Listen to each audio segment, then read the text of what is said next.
결국에는 의지의 땅이 아닌 떠나야 할 사람이 되는 것이 인간사이다라고 생각이 됩니다.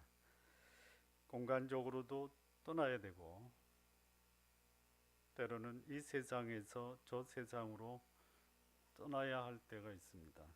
오늘 이 본문의 제목을 떠나야만 할 때가 되면 어떻게 해야 되느냐. 자식도 떠나 보내야 하고 부모도 떠나야 하고 언젠가 배우자도 떠나 보내야 할 사람입니다. 사람은 함께 하고 있는 동안 사랑하고 도와주는 섬김의 대상은 될 수 있지만 의지하는 대상은 오히려 자신이 의지했던 사람으로 인해서 넘어질 수도 있다라는 말씀입니다. 성경은 이렇게 말합니다. 시편 62편 3절에 넘어지는 담과 흔들리는 울타리 같은 사람, 이렇게 얘기합니다. 하나님의 말씀은 사람은 넘어지는 담과 흔들리는 울타리 같다. 이 말은 의지할 대상이 못 된다 라는 것입니다. 의지하려고 하면 담이라고 해서 의지했단 말이에요. 근데 어떻게 됩니까? 넘어가는 거예요. 울타리를 쳤는데 나를 보호해 줄 것 같은데 전혀 울타리가 도움이 안 돼. 흔들리는 거예요.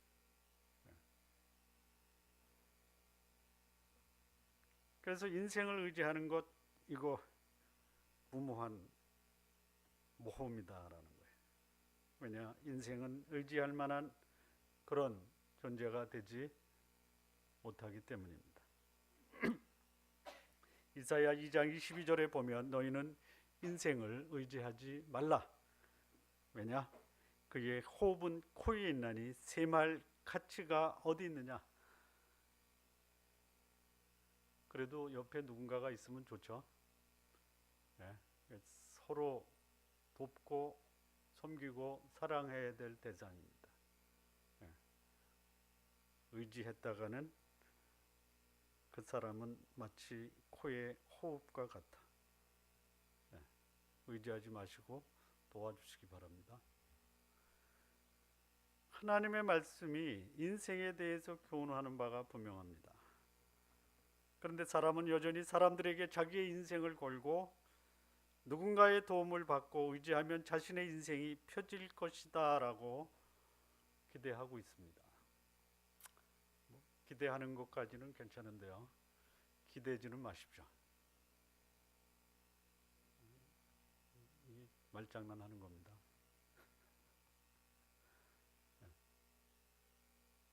사람들로부터 도움 받는 것이 그리 나쁜 것은 아니다라고 생각이 돼요. 그리고 도움을 받을 수 있다면 도움을 받으십시오. 그리고 도울 수 있다면 많은 사람을 도와주십시오. 그러나 기억해 두셔야 될 것이 있습니다. 사람에 대한 기대가 결국은 실망과 헛된 기대였다라는 것을 알게 될 것입니다. 야곱은 형 에서의 살해 위협을 피해서 외삼촌 라반의 집으로 피신하였습니다.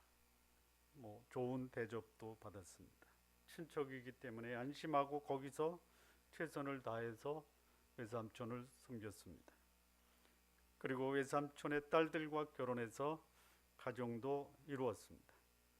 시간이 흘러갑니다. 20년 정도 흘러가지 않았나 생각이 됩니다.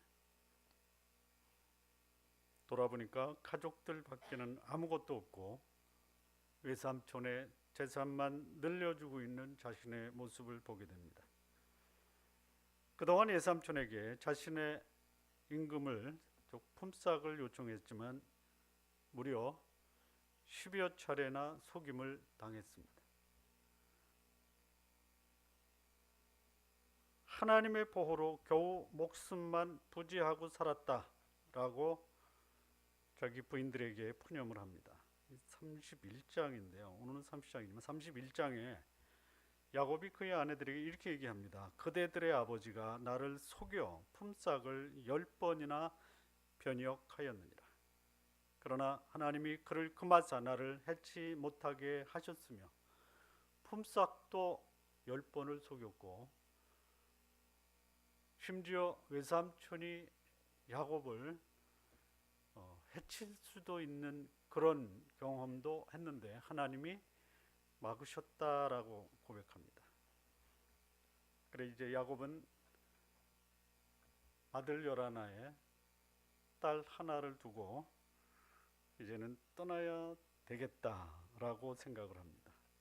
그리고 외삼촌과 떠나기 위한 단판을 짓고 있습니다.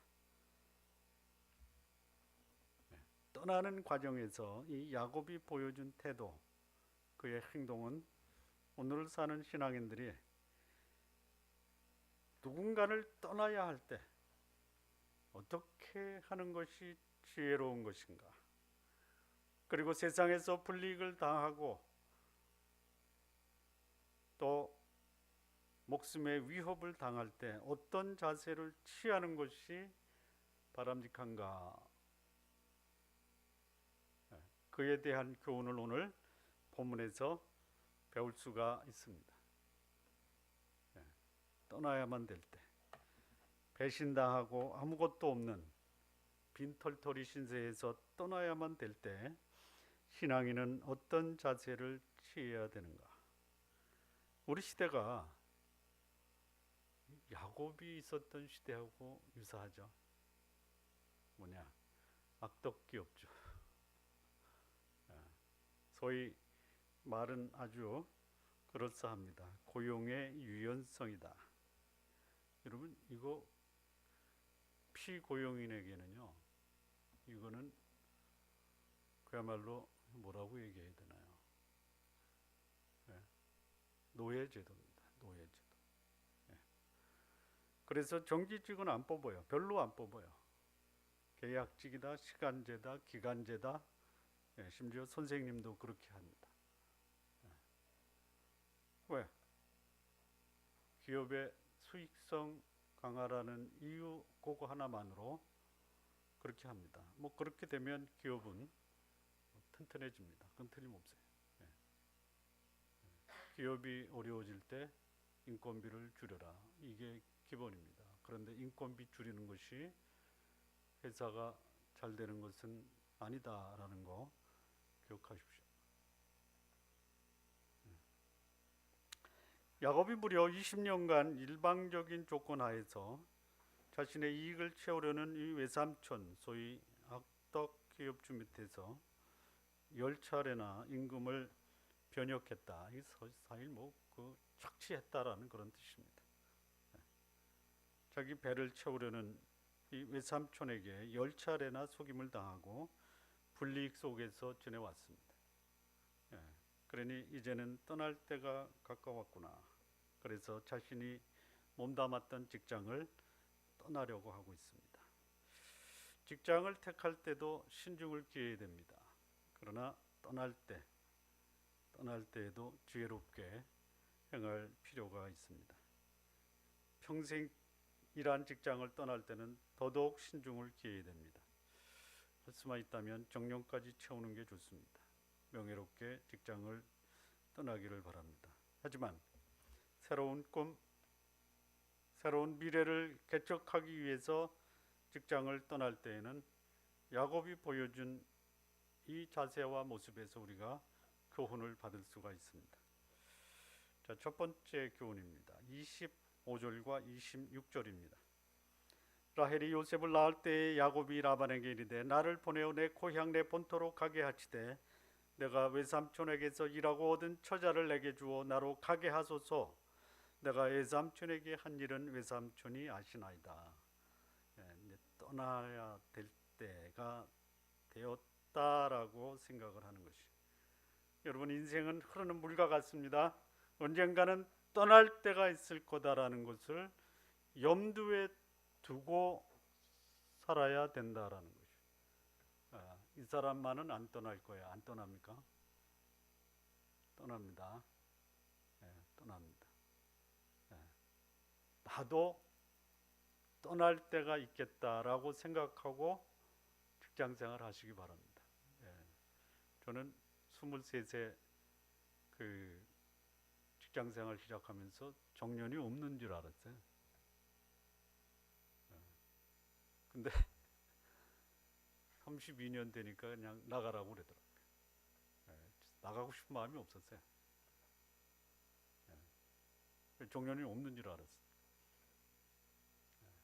근데 나와서 보니까 나도 나왔구나 이런 생각이 듭니다.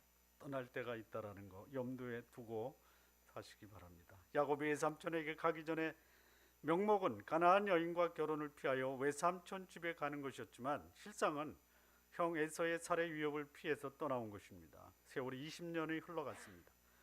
신문대로 거둔다는 인과응보의 세상 원리도 배웠습니다. 그런 가운데 하나님의 섭리와 뜻을 배우기도 했던 세월이었습니다. 외삼촌에게서 20년간 10번의 속임으로 배신감을 느꼈을 것입니다. 이제는 가족도 생겼습니다. 자신의 독자적인 안정된 삶도 원했습니다. 이제는 떠날 때가 되었다고 생각을 한 것입니다. 과거 20년 전과는 상황이 많이 바뀌었습니다. 도움을 받았던 존재가 이제는 도움을 주는 존재로 입장이 바뀌었습니다. 전에는 혼자였던 몸에서 이제는 아내가 넷, 자식이 12명으로 늘어났습니다. 전에는 도망자 신세로 찾아왔지만 이제는 도망자가 아닌 당당히 고향으로 돌아가고 싶은 열망도 생겼습니다. 야곱은 과거에 자신 속에 묻혀서 위축된 인생을 살아가는 신세가 아닌 새로운 세상을 만들고자 하는 새로운 열망이 생겨났습니다. 하나님께서 베델에서 나타나서 자기에게 말씀하신 약속이 기억났을 것이라고 생각이 됩니다. 창세기 18장 15절 내가 너와 함께 있어 내가 어디로 가든지 너를 지키며 너를 이끌어 이 땅으로 돌아오게 할지라 내가 내게 허락한 것을 다 이루기까지 너를 떠나지 아니하리라 하신지라. 이제는 돌아갈 때가 되었구나. 그렇게 생각을 한 것입니다.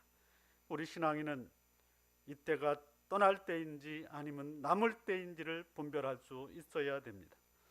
남아야 하면 왜 남아야 하는지, 떠나야만 한다면 왜 떠나야 하는지를 분별하는 지혜가 있어야 합니다. 야곱은 남아있는 것이 자신의 인생이 아닌 남의 인생의 부속품으로 살아간다라는 것을 생각하고 이제는 떠날 때가 되었구나라고 자각하고 떠날 것을 선언하고 있는 것입니다. 우리가 직장을 옮길 때 몇 가지 기준을 좀 가졌으면 좋겠습니다. 그 회사가 비윤리적이다. 그러면 떠나십시오.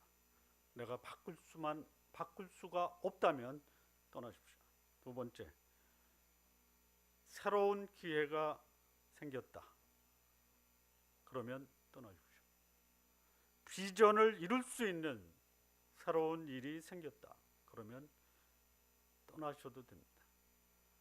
교회를 떠날 때도 몇 가지 기준이 있습니다. 이럴 때는 반드시 떠나시기 바랍니다. 첫째, 교회 가기가 너무 멀다. 그러면 옮기십시오. 두 번째, 교회가 전혀 복음적이지 못하다. 떠나십시오. 세 번째, 하나님이 나에게 특별한 사명을 주셔서 그 교회를 떠날 수밖에 없게 되었다. 그러면 떠나시기 바랍니다. 세상은 흐르고 과거 속에 머물 수 없다면 이제는 새로운 기회를 찾아 떠나는 것도 해볼 만한 것이다. 자, 두 번째입니다. 야곱이 떠나면서 우리에게 남겨준 교훈은 무엇인가? 27절과 30절을 보면요, 라반이 그에게 이르되 여호와께서 너로 인하여 내게 복 주신 줄 내가 깨달았노니 내가 나를 사랑스럽게 여기거든 유하라. 30절 내가 오기 전에는 외삼촌의 소유가 적더니 번성하여 때를 이루었나이다. 나의 공력을 따라 여호와께서 외삼촌에게 복을 주셨나이다. 그러나 나는 어느 때나 내 집을 세우리이까. 이럴 때 떠나야 됩니다. 떠날 때는 이래야 됩니다. 함께 했던 그 기간 그 기간 동안 함께 했던 사람이 나로 인해서 복이 되었다라는 증거를 받아야 됩니다. 없어졌으면 좋은데 떠난다고 해요. 그러면 잡질 않습니다. 떠날 때 떠나더라도 함께 했던 사람에게는 떠나는 사람이 자신에게 복이 되었다라는 고백을 들을 수 있어야 되는 거예요. 요즘 말 있죠? 네? 언제 떠나라고요? 박수 칠 때 떠나십시오. 다시 말하면 붙잡을 때 떠나십시오. 네. 그것도 야곱의 외삼촌 라반이 여호와께서 너로 인하여 내게 복을 주셨다라고 고백하고 있어요. 신앙이 있는 그가 있는 곳에서 자신 믿고 섬기는 하나님이 자신을 인하여 있는 곳을 복된 곳으로 만들었다라고 하는 증거를 받아야 됩니다. 야곱이 비록 그곳을 떠날 생각을 하고 있지만 정작 그곳에 있는 사람은 야곱을 보내고 싶은 마음이 없었다라는 것이죠. 우리 성도 여러분, 여러분이 가는 곳에는 여러분으로 인해서 복이 넘치시기를 바랍니다. 나는 떠나고 싶어도 함께한 사람이 붙들고 싶은 사람이 되시기 바랍니다. 못된 상전을 만나도 그에게까지 인정받을 수 있는 사람, 그런 신앙인이 되시기를 진심으로 바랍니다. 가는 곳마다 내가 가는 곳마다 복덩이다라는 칭찬을 듣는 성도님들 되시기 바랍니다. 이용당해도 천덕꾸러기가 아니라 복덩이라는 소리를 듣는 성도님들 되시기를 진심으로 바랍니다. 자, 세 번째요. 야곱의 떠날 때 그가 우리에게 주는 교훈 31절과 32절입니다. 라반이 가로되 내가 무엇으로 내게 주랴? 야곱이 가로되 외삼촌께서 아무것도 내게 주실 것이 아니라 나를 위하여 이 일을 행하시면 내가 다시 외삼촌의 양떼를 먹이고 지키리다. 오늘 내가 외삼촌의 양떼를 도로 다니며 그 양 중에 아롱진 자와 점 있는 자와 검은 자를 가리어내며 염소 중에 점 있는 자와 아롱진 자를 가리어내리니 이 같은 것이 나면 나의 삭시 되리이다. 여러분, 이 야곱의 제안을 보면 어떤 생각이 드세요? 네?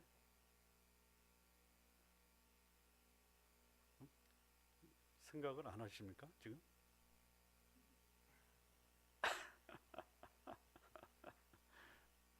이게 듣는 이 얘기를 듣는 라반은 어떤 생각을 했을까요? 에? 얼마 안 된다. 아예 하나도 안 주고 싶은 마음이에요. 우리가 읽었던 본문에 보면 그 라반이 자기 아들들에게 아롱진 거, 점 있는 거, 검은 거를 빼서 따로 빼내고 3일길을 가게 해서 그걸 완전히 분리시키죠. 자, 이 야곱이 이런 제안을 하는 거예요. 듣는 자가 어떻겠어요? 올콘이에요, 올콘이. 야, 난 똑똑한 줄 알았더니 변하는 놈이네. 야곱이 표정 관리하는 거예요. 그래.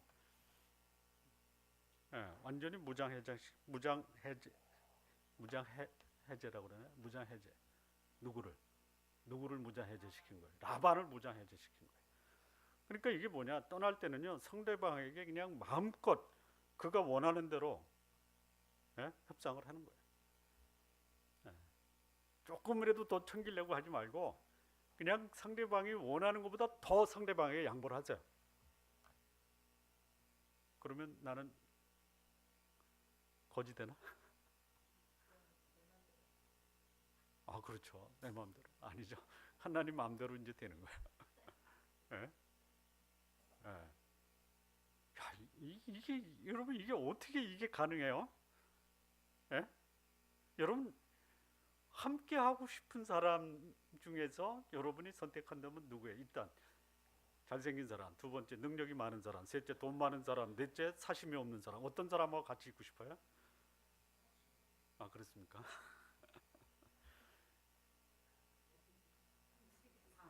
다.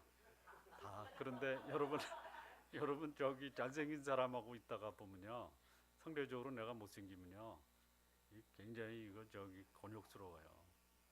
능력 있는 사람 같이 있다가 내가 그 사람보다 능력이 적으면요, 이 열등감 속에 빠져서 아무것도 못해요. 그런데 사심이 없는 사람은요, 그가 아무리 똑똑하고 돈 많고 잘생겨도요, 같이 있으면 있을수록 더 같이 있고 싶은. 여러분 그냥 욕심만 마음만 비우면 돼. 최고입니다. 아멘 좀 하세요. 여러분 어떤 사람을 멀리하고 싶어요? 이기심과 소유욕에 사로잡힌 사람은요, 깊이 대상입니다. 매력적인 사람은 잘생긴 사람이 아니에요. 사심이 없을 정도로 가면서 합리적이고 납득할 수 있는 행동과 제안을 하는 사람이 같이 있고 싶은 사람이에요. 이 야곱 예삼촌 라반에게 결코 자신에게 유리하고 속보이는 제안을 한 것이 아니에요. 100번 양보합니다. 상대방이 흔쾌히 받아들일 수 있는 제안. 소위 상식적으로 보면 자신에게 전혀 도움이 안 되고 마치 안 되는 것을 알면서 상대방에게 모든 것을 바치는 것 같은 제안을 하고 있는 거예요. 그러니 라반이 반대할 필요가 있어요? 반대할 이유가 없는 거예요. 여러분 인간관계에서 가장 큰 감동을 주는 사람이 바로 여기 야곱입니다. 야곱이에요. 기꺼이 손해를 감수하면서 상대방에게 전적으로 양보하는 사람, 결국 그가 승리자가 될 것이다라는 소원을 빌어주는 것이. 우리 신앙인들 약삭 바르고 손해 보려고 하지 않는 것, 그거는 좀 버렸으면 좋겠습니다. 과정 속에서 양보하더라도 궁극적으로 승리하는 사람이 되었으면 좋겠습니다.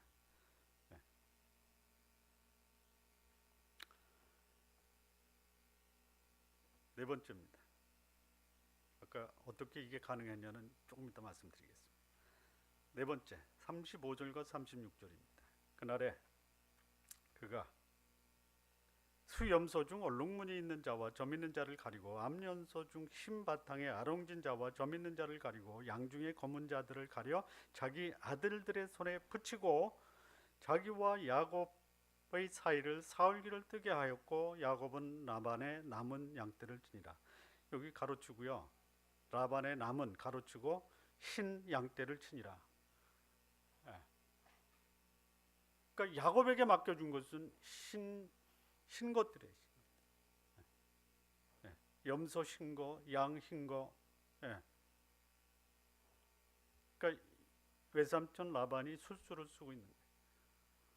여러분 떠날 때 상대가 악덕 고용 기업주가 술수를 써서 자기에게 지극한 손해를 끼칠 것 같은 술수를 써도 거기에 민감하게 반응할 필요를 없습니다. 이미 나는 손해보기로 작정하고 제안을 했잖아요. 근데 그거를 가지고 기업주가 더 아주 그냥 철저하게 하나도 안 주겠다라고 차단시키는 거예요. 그럴 때 어떻게 해? 그냥 그러려니 하고 그냥 무시하시기 바랍니다. 자기 아들들에게 야곱에게 유리할 수 있는 조건 다 제거하라고 말합니다. 아들 손에 붙여.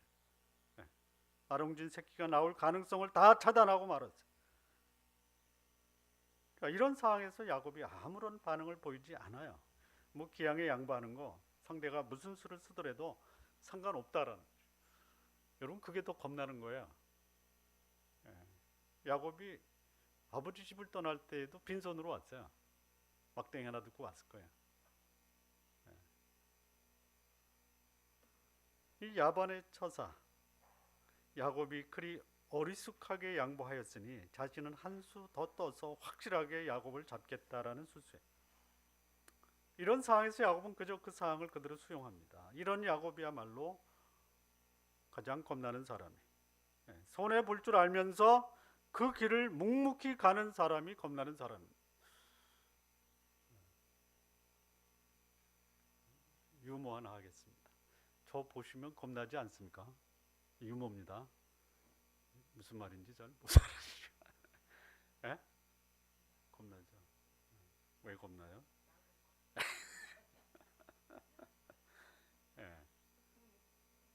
여러분, 손해 본다고 울고 보고 하는 사람, 그 사람 사람들에게 별로 감동도 주지 못하고 전혀 겁나지도 않습니다. 야곱은 하나님의 사람다운 모습으로 자신의 운명과 인생을 자신의 잔꾀에 맡기지 않고 역사를 주관하시고 자신의 인생을 주관하시는 하나님께 의지하였다라고 볼 수 있어요. 이런 배짱이 어디서 나왔어요? 하나님의 약속의 말씀입니다. 예. 형의 살해 유입을 떠나서 외삼촌의 집에 갈 때 중간에 베델에서 돌베개에 베고 자다가 꿈에 하나님을 만납니다. 그때 하나님 이런 말씀을 하십니다. 내 자손이 땅의 티끌같이 되어서 동서남북에 편만할지며 땅의 모든 족속이 너와 내 자손을 인하여 복을 얻으리라. 지금 내 수중에 아무 것이 없어도 나는 하나님이 주신 약속이 있다라는 것, 그리고 그 약속이 반드시 이루어진다라는 확신으로 야곱으로 하여금 그런 여유와 배짱을 갖게 했다라는 생각이 듭니다. 하나님의 약속을 가지고 있다면 아무 것이 없어도 여유 있게, 그리고 손해 보면서도 결코 조급해하지 않고 상대방에게 져주는 아량 가지시기를 바랍니다. 다섯 번째입니다. 하나님이 자신에게 행하신 축복을 기대하며 그 축복을 누리는 삶을 살아야 됩니다. 37절에서 39절을 보면요, 야곱이 버드나무와 살구나무와 신풍나무의 푸른 가지를 취하여 그것들의 껍질을 벗겨 신무늬를 내고 그 껍질을 벗긴 가지를 양떼가 와서 먹는 개천의 물구유에 세워 양떼에 향하여 하매 그 떼가 물을 먹으러 올 때에 새끼를 베니 가지 앞에서 새끼를 뱀으로 얼룩덜룩한 것과 점 있는 것과 아롱진 것을 낳은지라. 예. 자, 이 야곱의 행동을 보면 좀 우습죠. 이게 무슨 근거가 있습니까? 나무가지 껍질을 벗기고 그 가지 앞에서 새끼를 베게 하면 얼룩덜룩한과 아롱진 새끼가 나온다. 이게 근거가 있습니까? 소위 뭐 유전적인 근거가 있습니까? 아니 뭐 멘델의 유전 법칙에 나온 겁니까? 네? 뭐 어느 목사님이 이거 할 때 어떻게 야곱이 멘델의 유전 법칙을 아는지 모르는 이렇게 또 하시는 분, 이게 전혀 멘델의 유전 법칙 관계 없어요. 멘델의 유전 법칙 이게 아닙니다. 우성과 열성이 합쳐졌을 때 우성이 나오고 또 뭐 이런 거지. 이게 뭐 껍질 벗기고 거기서 새끼를 베면 아롱진, 이게 아무런 뭐 과학적으로 상식적으로 근거가 없는. 근데 이런 비상식적인 행동을 한 거예요. 그리고 그의 목적을 이뤘어요. 어떻게 설명해야 돼? 어떻게 설명해야 됩니까? 네? 야곱이 이렇게 한 근거가 뭐예요? 그냥 생각나는 대로 얘기한 겁니까? 근거가 있을 거 아니에요. 여러분, 믿음으로 했다. 그럼 도대체 무슨 믿음? 내가 나무같이 껍질을 벗기고 거기서 새끼를 베게 하면 아롱진 것이 나올 것이다라는 믿음입니까? 예? 여러분이 믿으면 그게 믿음대로 되는 거예요? 믿으면 뭐가 있어야 돼요? 근거가 있어야 돼요. 근거 없는 믿음은 뭐예요? 예를 들어서 나는 시중에서 떨어져도 안 죽어. 떨어졌어요. 죽어 안 죽어요? 그걸 뭐라 그래? 그걸 믿음이라고 그래? 뭐라 그래요? 객기라고 하는 거예요. 객기. 예. 여기 지금 야곱이 객기를 부린 겁니까? 믿음으로 행한 겁니까?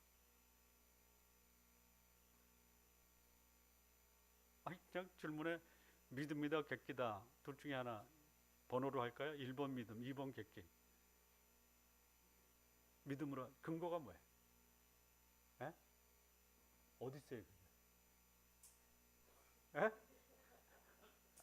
잘 말씀하셨어요. 맞아요. 하나님의 말씀이에요. 자, 여긴 안 나오는데 31장 보시죠. 31장 9절에서 12절까지 보면요, 잘 보세요. 하나님이 이같이 그대들의 아버지의 짐승을 빼앗아 내게 주셨는데 어떻게 주셨냐? 30절에 그 양떼가 새끼 뵐 때 내가 꿈을 들어보니 양떼를 탄 수양은 다 얼룩무늬 있는 것, 점 있는 것, 아롱진 것이었더라. 꿈에 하나님의 사자가 내게 말하기를 야곱아 하기로 내가 대답하기를 여기 있냐 하며 가라사대 내 눈을 보라, 내 눈을 들어 보라. 양떼에 탄 수양은 다 얼룩무늬 있는 것, 점 있는 것, 아롱진 것이니라. 라반이 내게 행한 모든 것을 내가 보았느니라. 하나님이 뭘 보여주셨어요? 꿈에 그 수양이 하얀 거지만 사실은 내가 얼룩무늬 있는 것을 하얗게 덮어놓은 거야.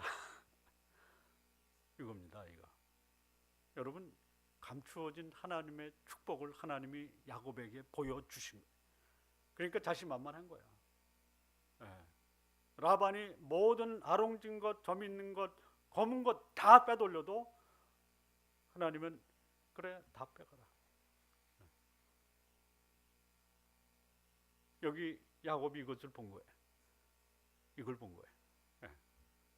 하나님을 믿고 의지하는 자 결코 실망시키지 않는 분이에요. 예. 하나님은 야곱의 기대와 믿음을 확실하게 이루어 주셨습니다. 예. 자, 마무리 짓겠습니다. 마무리. 한때 사랑했던 사람과 헤어져야만 할 때 어떻게 해야 되느냐? 특히 사랑했던 사람의 배신과 배반으로 실망했을 때 떠나야만 한다면 어떻게 떠나야 되느냐? 하나님의 약속, 하나님의 뜻에 합당한가를 하나님 앞에서 겸손하게 살펴보아야 됩니다. 이때가 떠날 때인가? 두 번째는 떠난다라는 비난보다는 함께함으로 복이 되었다라는 증거를 받을 수 있을 때 그때 떠나십시오. 세 번째, 기꺼이 상대방에게 유리한 조건으로 양보하고 떠나는 것이 바람직하다라는 것이. 오히려 손해를 자초하는 그 사람에게 보내는 사람이 그렇게 가지 말고 그래도 한 미천 가지고 가야지, 이렇게 동정을 받을 수 있는 마음으로 떠나는 것이 바람직하다라는 것이. 그리고 하나님이 자신에게 주신 약속을 신뢰함으로 하나님께서 허락하실 축복을 기대하는 삶으로 떠나시기 바랍니다. 좋은 나무 교회 성도 여러분, 만나면 헤어지고 헤어지면 또 만나는 것, 그걸 해자정리라고 했습니다. 이게 우리 인생입니다. 그렇다면 아름다운 추억을 남기는 지혜를 배우시기 바랍니다. 함께 했던 기억을 소중하게 여기게 하되 상대방의 유익을 최대한 추구하시기 바랍니다. 무엇보다도 나에 대한 하나님의 약속의 말씀이 무엇인가를 확실하게 붙들고 그 말씀에 의지해서 살아가시는 성도님들 되시기 바랍니다. 손해보더라도 여유와 배짱, 그리고 모든 것을 다 내어주어도 전혀 흔들리지 않는 겁나는 사람들 다 되시기를 진심으로 바랍니다. 기도하시겠습니다. 하나님 아버지, 감사합니다. 우리 인생 만나면 헤어지고 헤어지면 만나는 이런 상황에서 떠날 때 참으로 복되게 아름답게 떠나는 그런 이 야곱의 모습이 우리에게 귀한 교훈과 또 지혜로 우리가 받을 수 있도록 하나님 인도하시고, 또 우리의 삶 속에 이런 여유와 배짱의 삶을 살아갈 수 있도록 인도하여 주옵소서. 예수님의 이름으로 기도합니다.